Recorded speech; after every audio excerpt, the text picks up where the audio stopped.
அப்படின்னு ஒரு கான்செப்ட் இருக்கிறது நமக்கு ஏற்கனவே தெரியுங்க. ஸோ அதே மாதிரி இந்தியாவிலே முதல்ல கேரளாவில் தான் ஃப்ளோட்டிங் ஏடிஎம் அப்படின்னு ஒரு கான்செப்டை கொண்டு வந்திருக்காங்களாம். இந்த கான்செப்டை எங்கே முதல்ல செட்டப் பண்ணியிருக்காங்க அப்படின்னு பார்த்தீங்கன்னா ஜாங்கர் ஃபெரி அப்படிங்கிற ஒரு இடத்துல ஸ்டேட் பேங்கால் உருவாக்கப்பட்டது தாங்க இந்த ஃப்ளோட்டிங் ஏடிஎம். ஸோ இப்போ இந்த தகவலோட வாங்க ஷோடைய அடுத்த செக்மெண்ட்டுக்கு போகலாம். இது மருந்தில்லா மருத்துவம்.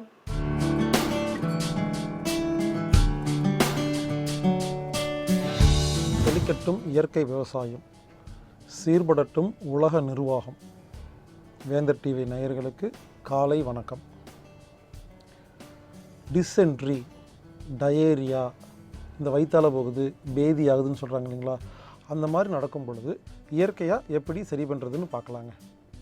அது என்ன டிசென்ட்ரி, டயேரியான்னு கேட்டிங்கன்னா, இங்கே பாருங்கள், நாமளாக ஒரு மருந்தை சாப்பிட்டு விளக்கெண்ணையை குடித்து ஏதாவது பண்ணி மலம் போச்சுன்னா அது பேதிக்கு சாப்பிட்றதுன்னு பேர். அதுவாக தானாக வந்தால் டிசென்ட்ரி, டயேரியா, பேதி ஆகிறதுன்னு பேர். இப்போ திடீர்னு பார்த்தீங்கன்னா ஒரு நாள் தண்ணியாக மலம் போகும்.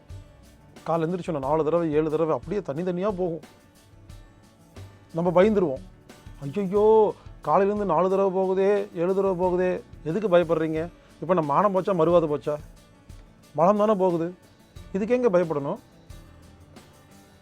உள்ளே போன சாப்பாடு என்னைக்காவது வெளியே போச்சான்னு செக் பண்ணோமா இல்லையா? கிடையாது. எங்க நேரம் பார்த்து டைம் பார்த்து சாப்பிட்றோமா இல்லையா? என்னைக்காவது டைம் பார்த்து போயிருக்கிறோமா? நாமளாக ஒழுங்காக போகலைன்னா அதுவாக தள்ளி விடுறதுக்கு பேர் தான் இப்படி பேதி ஆகிறது. டெய்லி ஒழுங்காக மலம் போகிறவங்களுக்கு இந்த மாதிரி தனியெல்லாம் போகாது.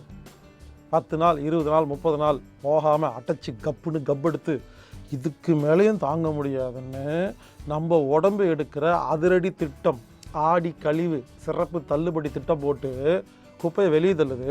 இதுக்கேங்க பயப்படுறீங்க? இங்கே பாருங்கள், நம்ம சிறுகுடல் பெருங்குடல் இருக்கு இல்லையா, அதில் மழை இருக்கும். அது என்ன ஆகும், ஒழுங்காக டெய்லி போச்சுன்னா அது பேசாமல் இருக்கும். ரொம்ப நாள் போகாமல் கட்டியாகி குப்பையாகி நாத்தம் பிடிச்சி கப்படிச்சு இனிமேலும் இதுக்கப்புறம் ஒன்றும் பண்ண முடியாதுன்னா நம்ம உடம்பு இருக்கு இல்லையா, அது உடனே ஒரு ஆக்ஷன் எடுக்கும்.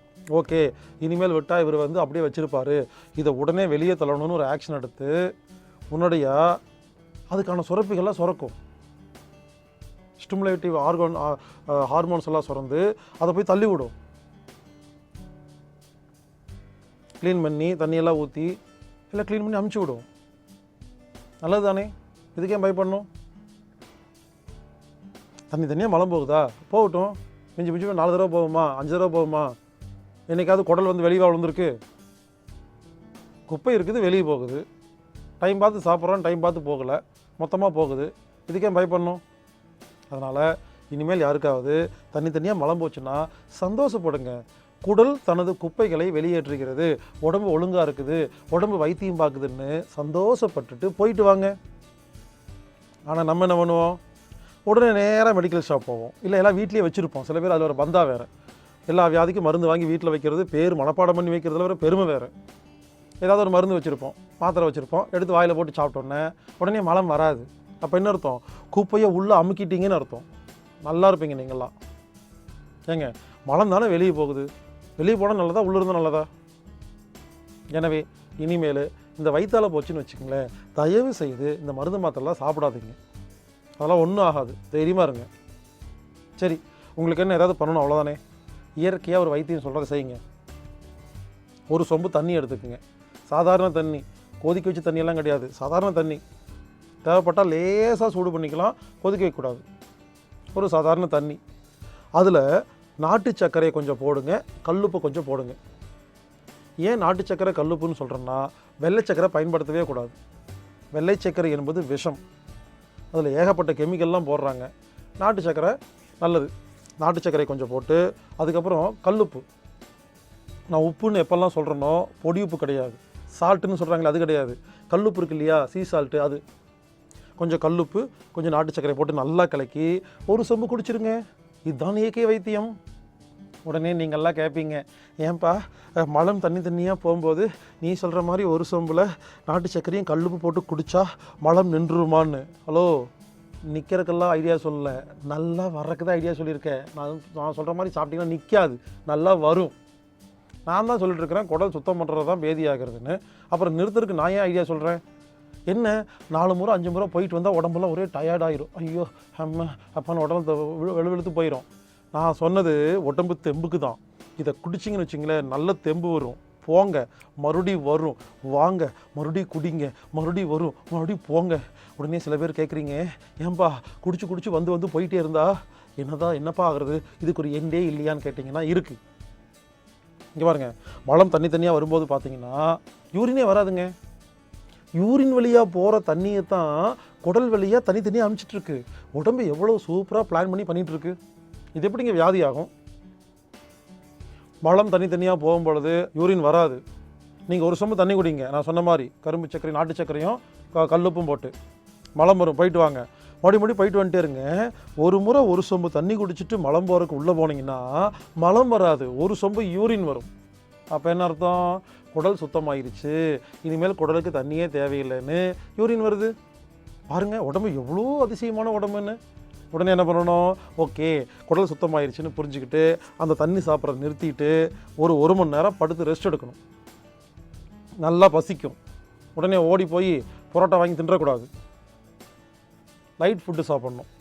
தயிர் சாப்பாடு சாப்பிட்லாம், ரசம் சாப்பாடு சாப்பிட்லாம், இட்லி சாப்பிட்லாம், இடியாப்பம் சாப்பிட்லாம், கஞ்சி குடிக்கலாம். குடிச்சிட்டு அன்றைக்கி ஃபுல்லாக கொஞ்சம் ரெஸ்ட் எடுத்துட்டிங்கன்னா குடல் சுத்தமாயிருங்க. இதை மட்டும் செஞ்சு பாருங்களேன், அப்பெண்டிக்ஸ் வரவே வராது, அப்பெண்டிக்ஸ் வலி வரவே வராது, ஹெரண்யா வரவே வராது, குடல் இறக்கம் வரவே வராதுங்க. குடல் எந்த நோயும் வராதுங்க. இந்த அப்பெண்டிக்ஸும் ஹிரண்யா வர்றது காரணம் என்னென்னா, குடலில் உள்ள குப்பைகளே காரணம். இந்த குப்பை எடுக்கிறதுக்கு யாருமே ஐடியா கொடுக்காம அப்பெண்டிக்ஸ் ஆப்ரேஷன் பண்ணுறதுக்கு மட்டும்தான் ஐடியா கொடுப்பாங்க. எனவே நான் சொன்ன மாதிரி இனிமேல் யாருக்காவது மலம் தனியாக போச்சுன்னா ஒரு நாள் லீவ் எடுங்க. உங்கள் குழந்தைக்கு அந்த மாதிரி ஆச்சுன்னு வச்சுங்களேன், ஒரு நாள் லீவ் எடுங்க. நான் சொன்ன மாதிரி செய்யுங்க. அடுத்த நாள் குழந்தை ஸ்கூலுக்கு போகும்போது சாக்லேட் வாங்கி கொடுத்துடுங்க. அந்த குழந்தை ஸ்கூலில் போய் எல்லா குழந்தைங்களுக்கும் சாக்லேட் தர சொல்லுங்கள். அந்த டீச்சர் கேட்பாங்க, நேற்று ஏதோ உடம்பு சரியில்லைன்னு லீவ் போட்டுட்டு இன்றைக்கி ஏன் எல்லாத்துக்கும் சாக்லேட் கொடுக்குறேன்னு கேட்பாங்க. அப்போ அந்த குழந்தைய சொல்லுங்கள், எனக்கு நேற்று பேதி ஆச்சு, அதனால் சாக்லேட் எடுங்க, கொண்டாடுங்கன்னு சொல்லுங்கள். கொண்டாட வேண்டிய விஷயத்தை போய் நோயின்னு பேர் வச்சுக்கிட்டு யாரெல்லாம் மருந்து சாப்பிட்றீங்களோ அந்த மருந்து தான் குப்பைகளை உள்ளே வைத்து நோய்களை உருவாக்குகிறது. பாருங்க, வயிற்றல போகிறது வியாதி கிடையாது, உடல் சுத்தம் செய்கிற உடம்பு செய்கிற ஒரு வைத்தியம். எனவே இனிமேல் யாருக்காவது வயிற்றால போச்சுன்னா ஹாஃப் டே லீவ் போட்டுட்டு ஒரு சொம்பில் நாட்டு சர்க்கரையும் கல்லுப்பும் போட்டு கலந்து குடிச்சிட்டு ஃபுல் ரெஸ்ட் எடுத்துகிட்டு ஃபுல்லாக மலமெல்லாம் போய் குடல் சுத்தமாக வரைக்கும் வெயிட் பண்ணிட்டு அதுக்கு எதுவும் சாப்பிடக்கூடாது. நடுவில் இட்லி தோசை எடுத்து உள்ளே போட்டக்கூடாது, வெயிட் பண்ணணும். ஃபுல்லாக மலம்லாம் போய் யூரின் வந்ததுக்கப்புறமா பொறுமையாக உட்காந்து தயிர் சாப்பாடு சாப்பிட்டு ஒரு நாள் ரெஸ்ட் எடுத்துகிட்டு அடுத்த நாள் போங்க. உங்கள் குடல் அவ்வளவு தூய்மையாக இருக்கும். குடலில் குப்பை இருந்தால்தான் தோல் வியாதிகள் வரும். ஸ்கின் டிசீஸ், சொரியாசிஸ், எக்ஸிமான்னு சொல்கிறாங்க இல்லையா, தோல் வியாதி வந்தாவே குடலில் குப்பை இருக்குன்னு அர்த்தம். எனவே வேதி ஆவது வைத்தியம். உடம்பு குப்பைகளை வெளியேற்றுதுன்னு புரிஞ்சுக்கிட்டு வேதி ஆகும் பொழுது இயற்கை முறையை நீங்கள் பின்பற்றினால் நமது குடலும் உடலும் கண்டிப்பாக ஆரோக்கியமாக இருக்கும். வாழ்வோம் ஆரோக்கியமாக.